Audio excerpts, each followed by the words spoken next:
It is 6:15 on this October the 2nd. Always good news in the morning headlines segment on Fridays. And our first story from the New York Times is at first blush not that good. But I think this story is good because of the way it was quickly called out, and the response, especially from the whiskey industry, has been swift. New York Times writing about sexism and controversy in the whiskey world. Freelance journalist Becky Paskin wrote on Instagram calling out the influential Jim Murray's Whiskey Bible for sexist, vulgar language. All sorts of references to whiskey in this Bible with all these reviews. They refer to whiskey being like a woman, it being sexy, references to having sex. I want to bring Christiana in on this because you and I are both whiskey and bourbon drinkers, and I feel like very often it's seen like a man's drink. When my wife orders whiskey, she sometimes gets that look. That look, and I'm sure it's followed by kind of the mansplaining, right, of, oh, you probably wouldn't like this rye or this single malt, a little bit too spicy. Yeah, I mean, it's true. And look, I understand that the whiskey industry has changed quite a bit, perhaps for some people not to their liking, and it's of course something that's built with a ton of tradition, but it is the way and the magnitude that she called this, this Jim Murray was called out, really kind of speaks to the fact that everything has changed, including how much we're willing to tolerate. Right. I think it's okay to, I don't know, maybe you don't, tell me what you think, but I think it's okay to call a drink sexy, to use that sort of language.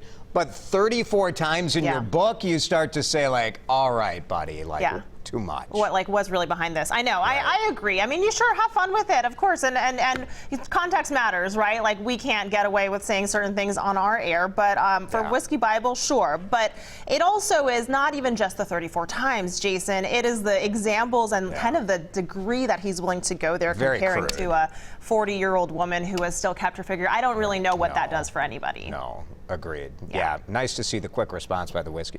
Welcome to the morning headlines, by the way. Thank you, Christiane, for your input. Appreciate that. Thank you. Former vice president from Medtronic, not the traditional hire to be the head of a university, but Ross Allen will be officially inaugurated this morning online, of course. Pioneer Press reporting about the news. He's been on the job at Bethel since July. He's an alum. He graduated in 1984 and spent 25 years in business development at Medtronic. Only the 6th president at Bethel. There are 5,500 undergrads at that university in Arden Hills. Allen says he's going to focus on college cost, expanding the class variety, and investing in healthcare sciences on campus. Good luck to him. I've always suspected this. As a kid, I grew up on the cold cut combo. My mom loved that seafood sub sandwich, which didn't appear to have much seafood in it. Look at USA Today. Ireland's Supreme Court has ruled that the Subway bread has so much sugar it can't legally be defined as bread. It's more like cake. This was a tax dispute. A Subway franchisee was saying, look, we shouldn't have to pay the VAT in Ireland because this is food. Like, it's not, it's not dessert. But a panel of judges rejected it, saying the bread is too sugary. Subway disagreed, saying we've been baking fresh bread in our restaurants for more than 3 decades. It's bread. But there's a bit of sugar in there, too. Well, pretty much all bread has some type of sugar, I mean, right? I make bread at home, and there's no sugar in it. Well, most that you get, though, at the store. Yeah, I'm no Subway. You're for sure. And we